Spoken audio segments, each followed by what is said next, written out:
Bonsoir à toutes celles qui sont venues cet après-midi se joindre à nous. Nous sommes heureuses de vous avoir. Et nous continuons donc notre thème qui est bâtir nos vies ensemble en Jésus-Christ. Comme Jean l'a dit, nous avons vu ce matin cette première façade qui est très très importante de bâtir nos propres vies personnelles en Christ. Et maintenant, nous allons voir comment bâtir une vie de couple et de famille par extension. Pour construire tout court, il faut toute une équipe. Il faut des gens qui ont un même plan, un même rêve, comme nous avons dit ce matin, afin de mettre ensemble leurs efforts et construire ensemble. C'est la même chose avec la vie du couple et de la famille. Il faut rassembler les matériaux ensemble, des matériaux qui durent et qui ne s'abîment pas avec les tempêtes et les difficultés de la vie. Ces matériaux sont très très importants et ensemble veut dire l'un à côté de l'autre. Nous avons un merveilleux exemple dans le livre de Néhémie. On a mentionné ce verset de Néhémie qui dit « La joie de l'Éternel est votre force ». Et lorsque Néhémie a reconstruit la muraille de Jérusalem, on voit qu'il y a tout un chapitre où on lit des gens qui étaient l'un à côté de l'autre pour construire, pour finir cet ouvrage qui était pour la gloire de Dieu. Donc, c'est ça qu'il faut. Pour bâtir, il faut que les gens se mettent ensemble. J'aime un proverbe africain qui dit « Humain seul ne peut pas ramasser la farine, il faut deux ». Vous savez, si vous essayez de ramasser la farine avec une main, vous n'arrivez pas, mais vous mettez les deux mains ensemble et vous avez un bon résultat. Donc, c'est la même chose dans la vie du couple. Et si on choisit un plan d'action, il faut le suivre à deux. Si l'un fait une chose et l'autre fait autre chose, on ne peut pas avancer dans notre construction. Il n'y a pas de progrès. Donc, il faut être unis et il faut savoir où on veut aller. Il y a plusieurs années de cela, je cherchais un verset pour mettre dans une carte de mariage de jeunes qui allaient se marier. Et je regardais, je feuilletais dans ma Bible et mes yeux sont tombés sur ce passage que j'aime beaucoup, que depuis j'ai utilisé maintes fois, dans Proverbe 24 et les versets 3 et 4. Donc, ces versets vraiment nous parlent des trois matériaux très très importants, ou de trois pierres précieuses, on peut dire, qui sont vraiment, ici on voit, la base d'une bonne construction. Voilà ce que Salomon nous dit. C'est par la sagesse qu'une maison s'élève, c'est au sens figuré, et par l'intelligence qu'elle s'affermit, c'est par la science que les chambres se remplissent de tous les biens précieux et agréables. Ces versets sont très intéressants et ils montrent comment bâtir notre vie de couple et en même temps de la famille. Au sens figuré, donc, Salomon nous suggère de bâtir notre maison avec des matériaux précis. Quand on se marie, on se connaît pas vraiment. Moi, je mariais un Français, je suis grecque, je parlais plus ou moins le français. Bien sûr, je l'avais commencé à l'apprendre quand j'étais jeune en Grèce, mais quand même, il y a des choses qui me dépassaient, que je comprenais pas. Il fallait que j'en fasse très attention à ce que je disais, lui de son côté aussi, de comprendre ce que je voulais dire. Il a fallu un peu de temps pour connaître le langage l'un de l'autre et ne pas mal comprendre ce que l'autre disait. Mais vous savez, quand même vous mariez quelqu'un de votre propre ethnie, comme je dis en Afrique, vous excusez cette expression, de votre propre race, de blanc, de noir, n'importe. Vous êtes deux étrangers quand vous vous mariez. Vous connaissez pas l'autre. Jusqu'à que vous viviez avec lui, les temps de fiançailles ne disent rien. Là où toutes les choses sont belles et bonnes et on accepte tout. Mais quand vous allez commencer à vivre avec quelqu'un, vous direz, est-ce que c'est la même personne que j'ai fréquentée? Est-ce que c'est cette personne que je voulais marier? Non. Mais là, on voit la personne. Bon, l'autre nous voit aussi, hein. Il faut pas dire que les hommes, c'est eux seulement, nous aussi. On voit ce qu'on est vraiment. On se révèle tel que nous sommes. Donc, nous sommes deux étrangers quand on se marie. Et pour pouvoir vivre ensemble et construire ensemble, il faut utiliser des matériaux précis qu'on choisit bien ensemble et qui sont vraiment des matériaux solides. Salomon, d'ailleurs, qui n'a pas une belle vie de couple, hein. Dernièrement, je donnais l'enseignement pour des couples en Afrique dans une église.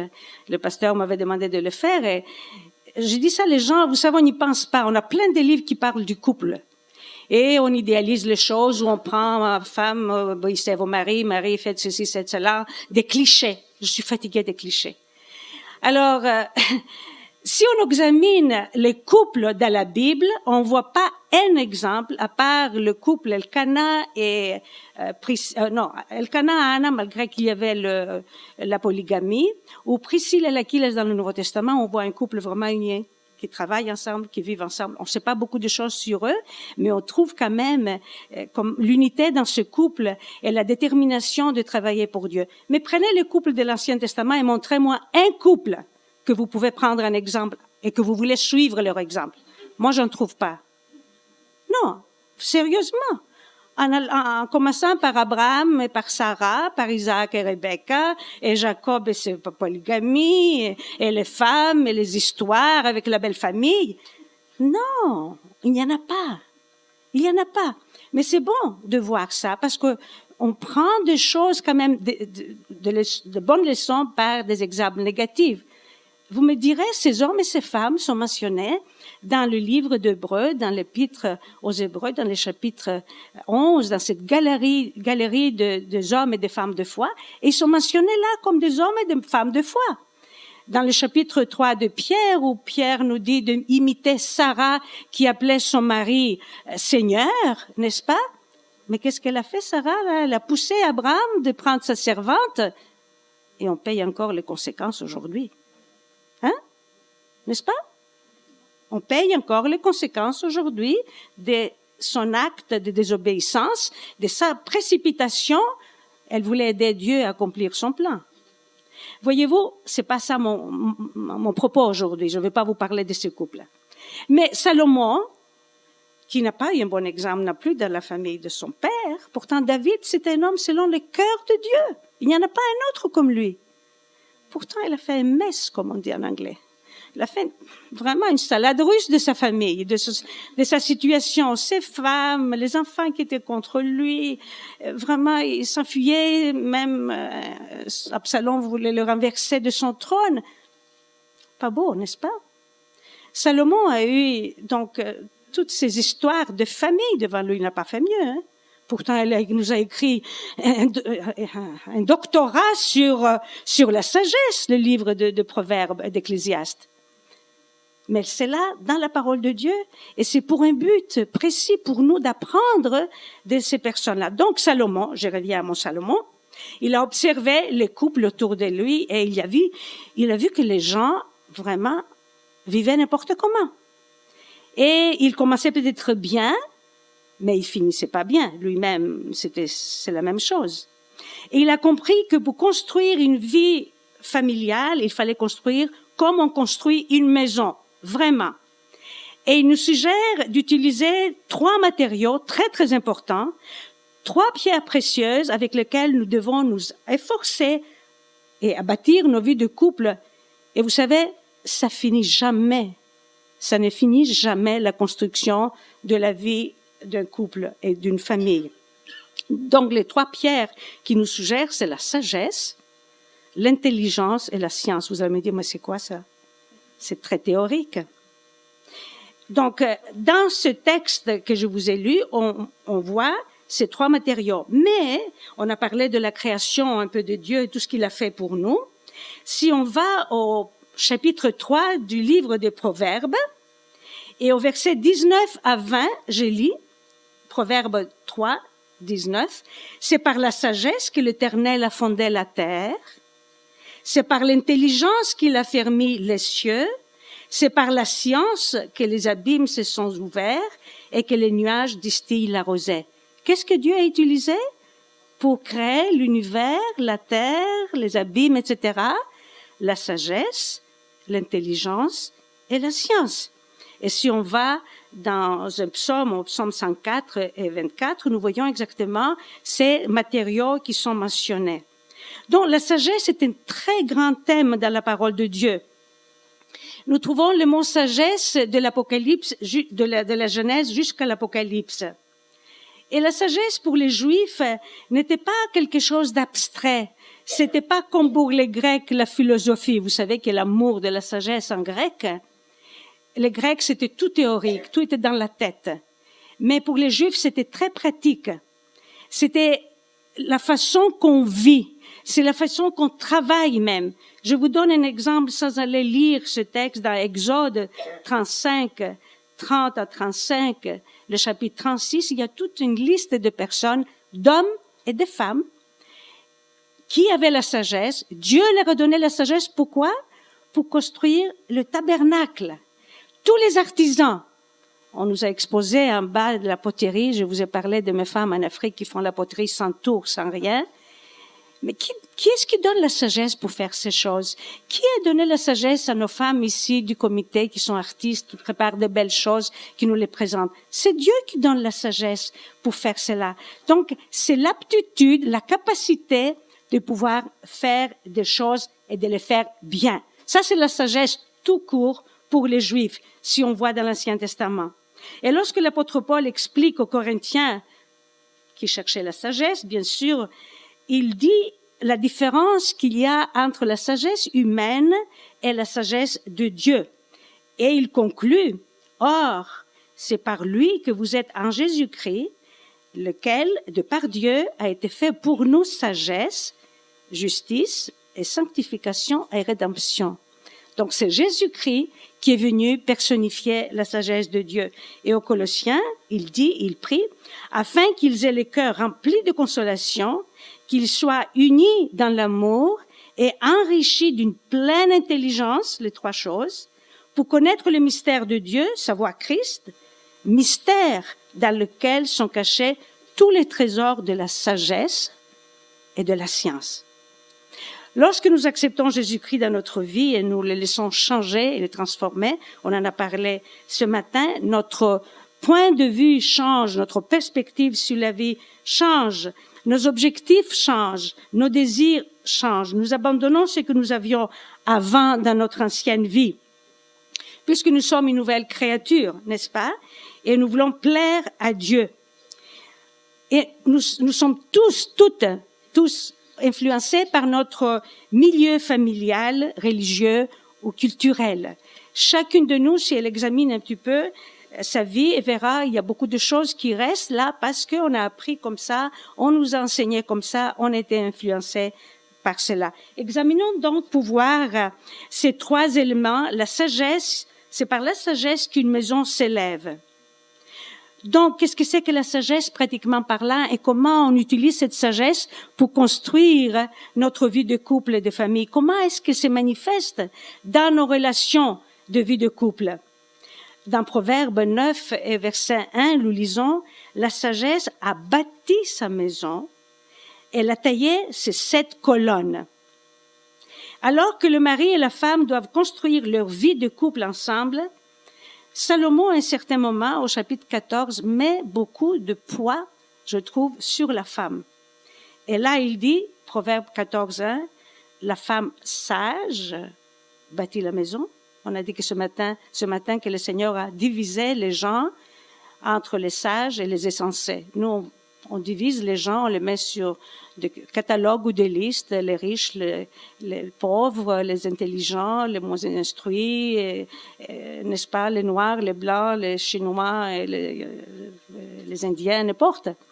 Mais le Seigneur, Dieu, divise les gens, vous et moi, en 2 catégories, les sages et les insensés. Et là, c'est ça que Salomon dit, la femme sage bâtit sa maison et la femme insensée la renverse de ses propres mains. Puis, il y a souvent question du père et de la mère qui enseignent les enfants. On parle du fils surtout, n'est-ce pas? Le père appelle le fils, mais il s'agit des enfants. Et du fils sage qui fait la joie de son père et de sa mère lorsqu'il écoute leur enseignement. Dans le chapitre 10, 13, 23, etc. L'étude du livre de Proverbes est très, très intéressant. Et quelqu'un dit que nous devions lire les deux livres, les psaumes et les proverbes régulièrement, parce que les psaumes, c'est la vie du chrétien qui est à genoux, qui prie. Il y a souvent des prières, les psaumes. Tandis que le livre de proverbes, c'est le chrétien qui marche, qui est debout, qui marche, parce qu'il y a toutes sortes de conseils pratiques. Donc, il faut un fondement très solide pour construire une maison. De même, les deux partenaires dans le couple doivent d'abord construire leur vie personnelle sur le Seigneur Jésus-Christ, et puis l'un avec l'autre pour le bien commun. L'apôtre Pierre plutôt recommande aux maris d'utiliser de la sagesse envers leurs épouses. Là, il dit spécialement aux maris, montrez à votre tour de la sagesse dans vos rapports avec vos femmes, comme avec un sexe plus faible, ça ne veut pas dire inférieur. Honorez-les comme devant aussi héritant avec vous de la grâce de la vie. Qu'il en soit ainsi, afin que rien ne vienne faire obstacle à vos prières. Là, le poids est sur le mari, voyez-vous, comme Salomon le met le poids sur la femme. Donc, réfléchissons comment et où nous devons exercer cette sagesse dans la vie du couple. Et comment, au sens vraiment pratique, on peut le mettre en pratique. Sagesse n'est pas forcément la même chose pour l'autre. Par exemple, les principes de la parole de Dieu ne changent pas. Mais ce qui marche dans un couple, ça ne veut pas dire que ça va marcher dans un autre couple. Donc, on ne peut pas dire, mais pour moi, la sagesse, c'est de faire ceci et cela dans mon couple. L'autre dit, mais moi, ça ne marche pas dans mon couple. Donc, on ne peut pas obliger les autres de faire exactement comme nous pensons que c'est bien pour nous. On ne peut pas mettre des contenants, que dire tout le monde va passer par là. De sortir tous avec le même modèle. Ce n'est pas possible. Donc, il ne faut pas critiquer non plus les autres qui vivent différemment, qui agissent différemment, qui font différemment. Là aussi, ça prend de la sagesse. Il faut de la sagesse. Donc, on ne peut pas critiquer les autres. On ne peut pas donner, un standard, un principe standard. Les principes ne changent pas de la parole de Dieu. Sagesse, c'est de chercher à connaître la volonté de Dieu ensemble, dans tous les domaines de la vie du couple, et bien sûr avoir un désir d'appliquer ces choses au quotidien. Être à l'écoute l'un de l'autre, avoir la patience l'un envers l'autre. Parfois, les divergences que nous avons dans le couple deviennent comme des grands obstacles, divisent, et il y a des reproches l'un contre l'autre. Trouver les moyens pour dire les choses d'une manière douce, sans blâmer. Aimer l'autre et l'accepter tel qu'il est. Ne pas utiliser le mot qui blesse tel que jamais, tu fais jamais cela. Ou tu fais toujours cela. C'est pas jamais et c'est pas toujours. Mais on exagère, nous les humains, n'est-ce pas? Et avant de parler, se demander ce que je veux dire. Est-ce que c'est gentil? Et ça, c'est le principe pour n'importe quelle relation que nous avons. Ce que je veux dire, est-ce que vraiment est vrai? Est-ce qu'il est nécessaire? On n'a pas toujours la sagesse. J'ai fait beaucoup de gaffes. Certainement, vous avez aussi la même expérience. Et prier par rapport aux questions que nous avons devant nous, aux décisions que nous devons prendre, sans insister pour avoir raison et imposer notre volonté. Ça prend de la sagesse. Il faut de la sagesse pour arriver à cette maturité et dire, bon, on n'est pas d'accord, on va attendre sur une décision quelconque pour la famille. Et régler nos différends avec humilité. Tout ça, pour moi, c'est la sagesse. Pardonner et ne pas garder des rancunes. La parole de Dieu nous dit que le soleil ne se couche pas sur votre colère. Combien de fois, des couples, on se couche fâché, n'est-ce pas? On se réveille le lendemain encore fâché, ou on se tourne le dos. Au lit, on se parle pas. Vous savez, je voyage beaucoup et je vis souvent chez des familles et j'observe beaucoup de choses. C'est pas que mon couple était parfait, notre couple était parfait, mais on essayait par la grâce de Dieu de vivre ce que nous enseignons aux autres. Et nous avions, avec humilité, je dis, pu construire quelque chose de beau. On savait plus qui était les Grecs et qui était la Grecque, qui était le Français. Souvent, les gens prenaient Jean comme le Grec et moi comme Française. Mais on avait l'ambition de continuer à construire. Et 2 semaines avant son départ de cette terre, mon mari s'est tourné vers moi et m'a dit, tu sais, Soula, il y a quelque chose qu'il faut qu'on améliore dans notre vie de couple. Moi, j'étais satisfaite avec ce qu'on avait réussi à avoir, à vivre après 36 ans et demi de mariage. Et je ne voyais pas où il fallait changer, modifier, améliorer quelque chose. Et c'est dommage que je n'ai pas eu la présence d'esprit de lui dire, mais qu'est-ce que tu veux dire? Dis-moi. Je le regrette parce que je l'aurais dit aujourd'hui aux jeunes. Voilà ce que Jean voulait encore faire de notre vie de couple, ou disons le partager comme ça, pour aider les autres. Je ne sais pas qu'est-ce qu'il voulait dire. Une fois, je dis, je vais lui demander au ciel. Mais au ciel, j'aurais pas que ça à faire, hein. Non. C'est fini au ciel, je verrai mon Seigneur et je serai occupée en train de le servir et de le louer. Et là, le passé, c'est le passé.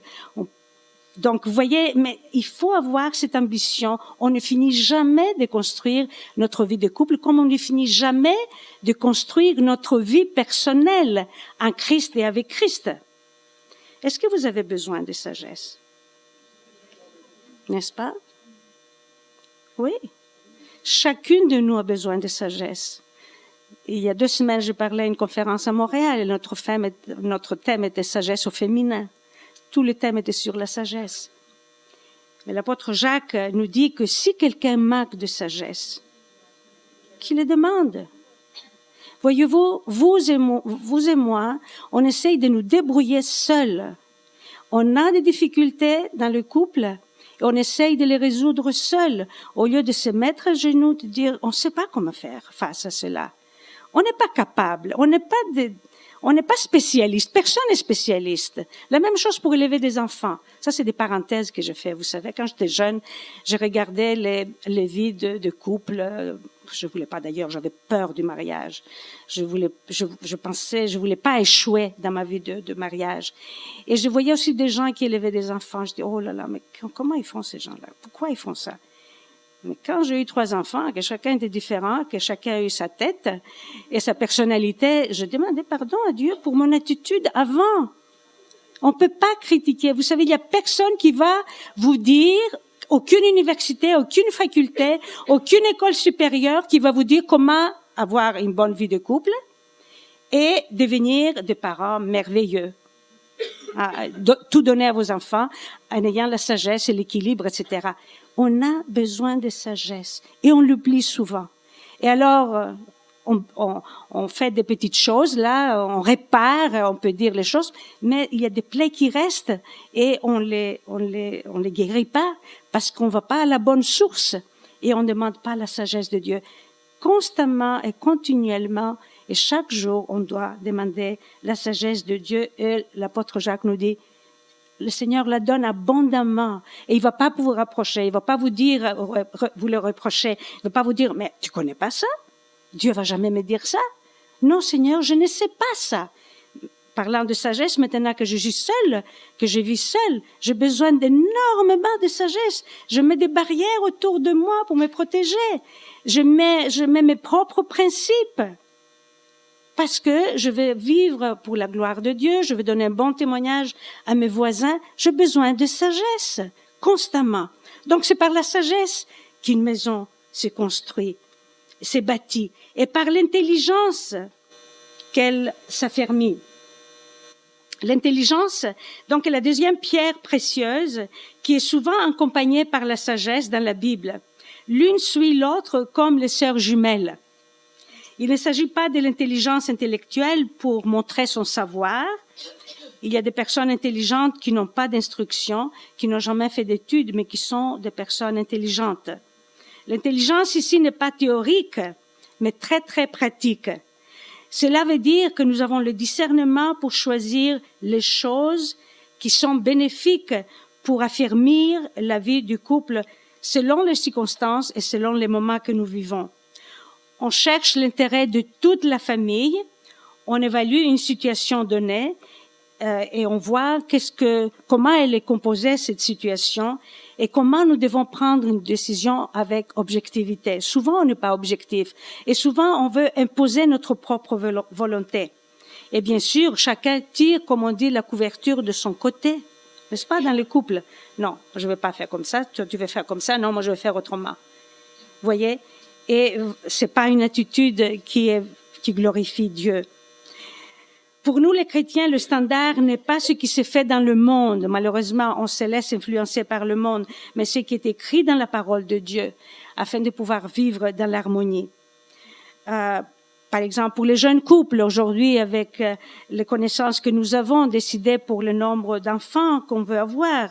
C'était pas quelque chose qui se faisait dans le temps, mais maintenant, on le fait. Et c'est bon aussi d'être d'accord, on peut dire, sur ce point.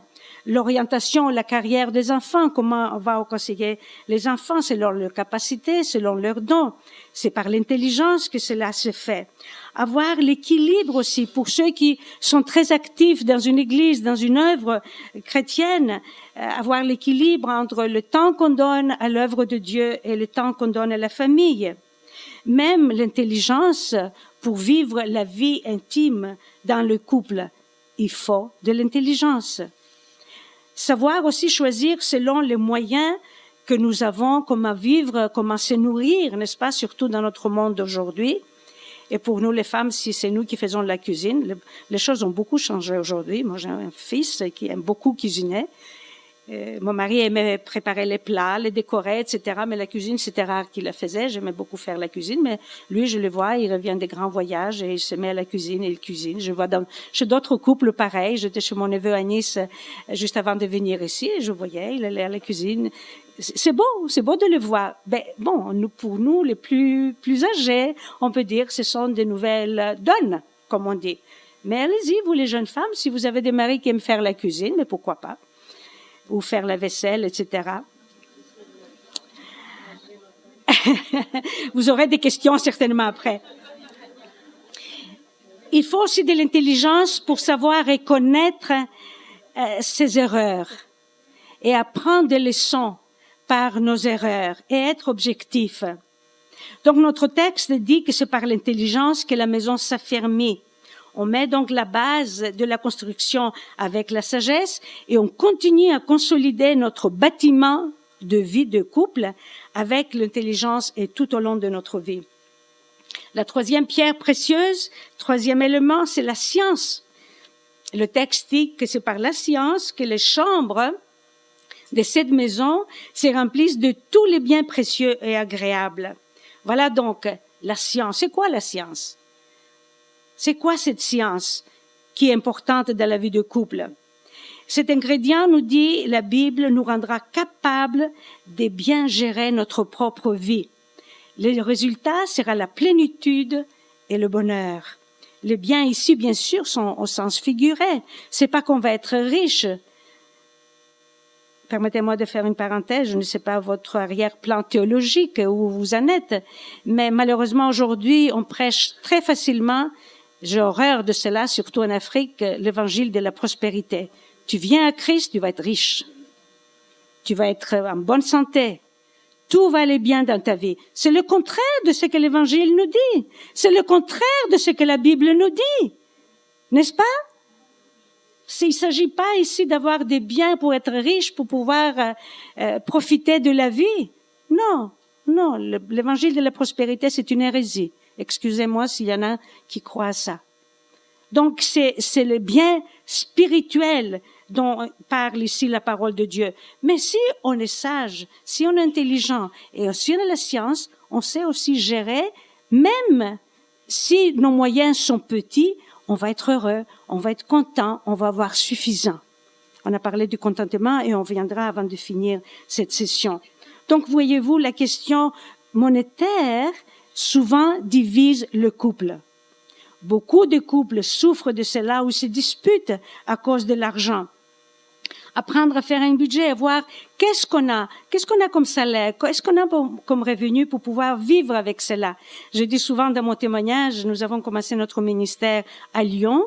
En France, on faisait une plantation d'église après à Saint-Étienne, mais notre salaire au début de notre ministère, on était jeunes mariés, on dormait sur des lits de camp, des jeunes mariés. Quand je le dis parfois, même aux Africains, ils me croient pas, ils pensent que nous, tous les Blancs, on est riches, on a tout, on n'a jamais eu qu'il nous a manqué quoi que ce soit.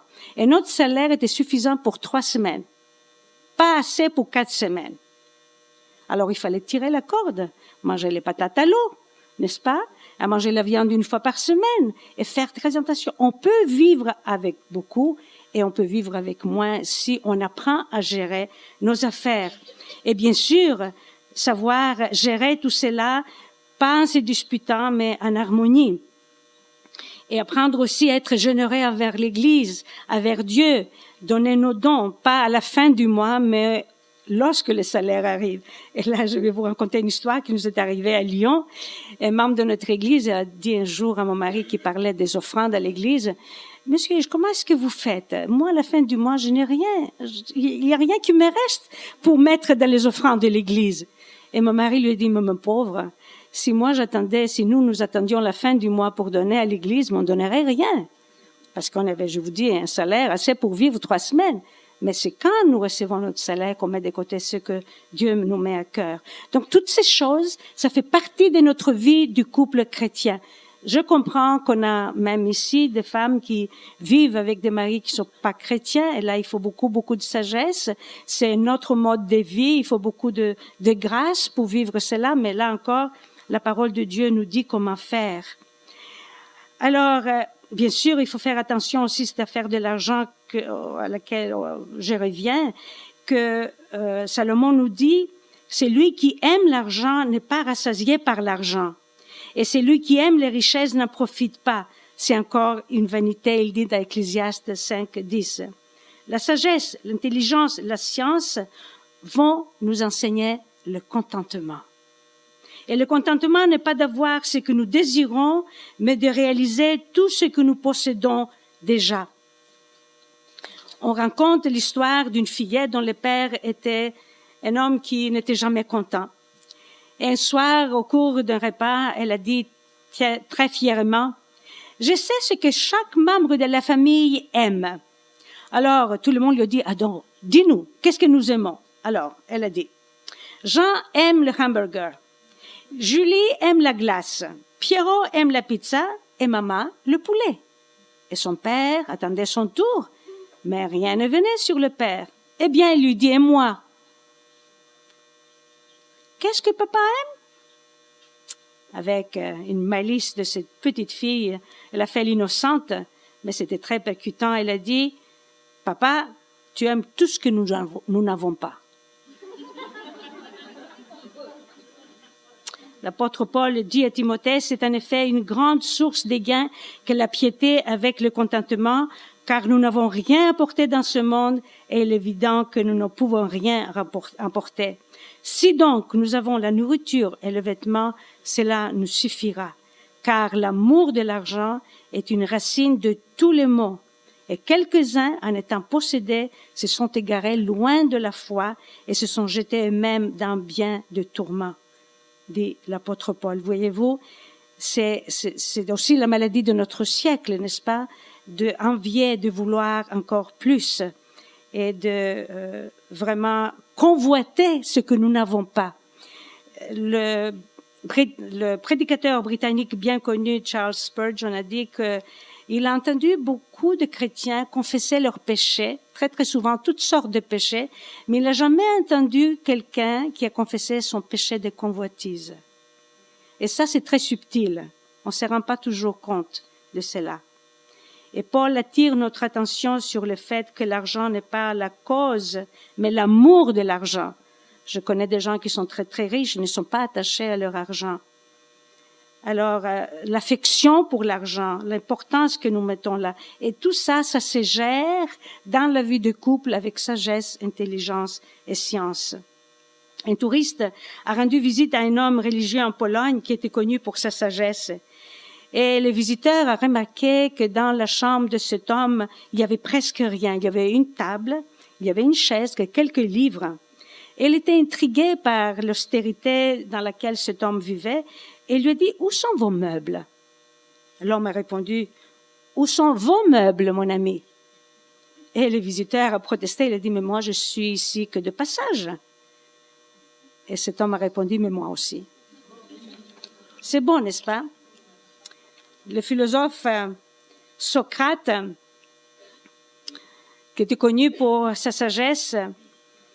il allait souvent, paraît-il, dans les marchés d'Athènes. Pardon, j'ai honte de parler de la Grèce aujourd'hui. Une amie me demandait tout à l'heure, tu vas aller en Grèce bientôt, ça te fait peur? Non, ça me fait pas peur, c'est mon pays, mais j'ai honte ces temps-ci avec tout ce qui se passe en Grèce. Oui, absolument, voyez-vous. Alors, Socrate allait pieds nus, sans sandales même au marché d'Athènes, il regardait tous les étalages qu'il y avait là, juste il les regardait, et quelqu'un lui dit, mais pourquoi vous allez au marché, vous n'achetez rien? Il a dit, mais je me rends compte que je suis tellement content sans toutes ces choses. Dans mes CD, le deuxième album, j'ai toute une série de 5 messages sur le contentement. Et c'est vraiment quelque chose qu'on doit apprendre aussi, n'est-ce pas, le contentement. Les sages tiennent la science en réserve, a dit le livre de Proverbes. Et en d'autres mots, cela veut dire que les sages accumulent la connaissance et l'utilisent selon le besoin. Voyez-vous, pas seulement maintenant qu'on apprend la sagesse, qu'on demande la sagesse pour maintenant, mais on apprend par la vie aussi des autres, par l'exemple des autres, et on fait une banque de sagesse, si je peux l'exprimer ici. Alors, au moment voulu, où il y a un besoin qui vient, ah oui, j'ai connu ça, j'ai appris cela, j'ai vu ça chez un tel ou chez moi par les erreurs que je fais, alors j'ai pu utiliser à ce moment-là la sagesse que j'ai besoin. Je me demande qu'est-ce qui se passe dans mon PowerPoint. Je suis en retard là. Parce que je vous donnais quelques exemples de couples, n'est-ce pas? Alors, on va venir ici à ce point maintenant qui est assez important aussi. Une femme prudente est une femme avisée et elle protège sa maison et son couple. Là, je m'adresse aux femmes spécialement. Bien sûr, si on avait le couple, qu'on pouvait parler ensemble. D'ailleurs, ça m'est arrivé en Afrique. Je parlais à un groupe de femmes à Niamey, au Niger, au mois de février. Et après, il y avait une réunion de couple. Alors, ils m'ont invité parce que je dis, mais c'est bien d'avoir aussi les couples, les hommes, pour discuter et voir leur point de vue. Et ça m'est arrivé. Le pasteur, après, m'a invité avec les couples. Alors, comment une femme avisée peut protéger son couple? Alors, il faut qu'elle le protège spirituellement. Elle-même aussi, en encourageant le mari lorsqu'il est chrétien, à ces 3 niveaux spirituellement, lire la parole de Dieu, prier ensemble, très important. Il n'y a pas beaucoup de gens, j'avoue, qui mettent cela en pratique, et c'est une faiblesse dans la vie des couples chrétiens, quand ils sont encore ensemble. Une des choses qui me manque le plus, après le départ de mon mari, c'est ça, de prier avec lui, prier ensemble et chanter ensemble. Parce qu'on chantait ensemble. Et le chant nous a attirés. Ça me manque énormément. Donc, lire la parole de Dieu ensemble, se tenir ensemble, faire face aux coups de la vie ensemble, lorsqu'on prie ensemble, lorsqu'on cherche vraiment la face de Dieu et on se fortifie spirituellement. Émotionnellement aussi, pour nous, attention aux sentiments, aux attitudes. L'amour inconditionnel, on dit souvent, mais on ne le met pas en pratique. Dieu nous a donné des rôles définis. Il faut jamais chercher à être homme, nous les femmes. Dieu nous a fait des femmes avec un rôle merveilleux. Et dans l'Église, c'est pareil. On n'a pas besoin de chercher les places que Dieu a données aux hommes.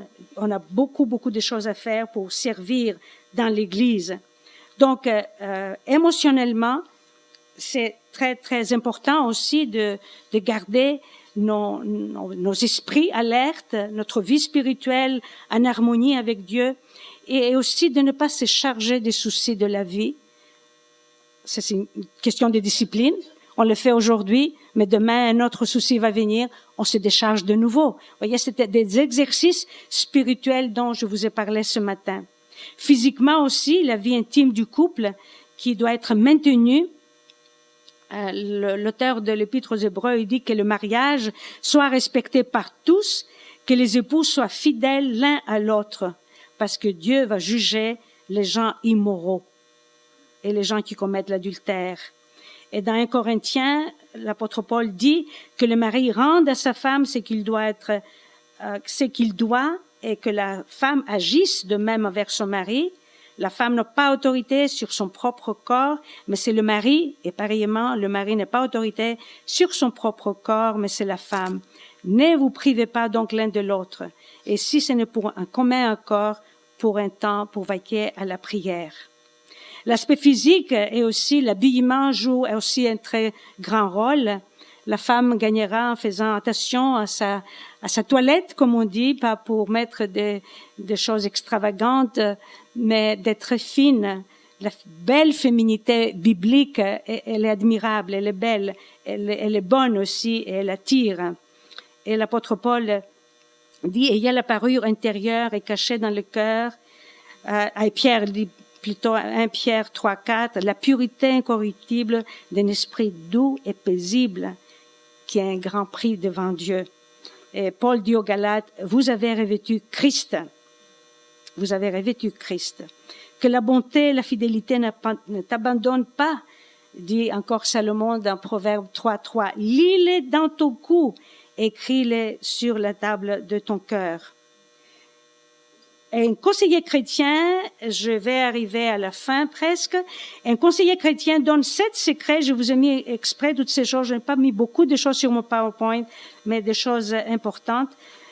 Donc, pour la réussite des mariages, élargir les limites de votre amour, cultiver la tendresse et l'admiration, rester près de son conjoint, permettez à votre conjoint de vous influencer.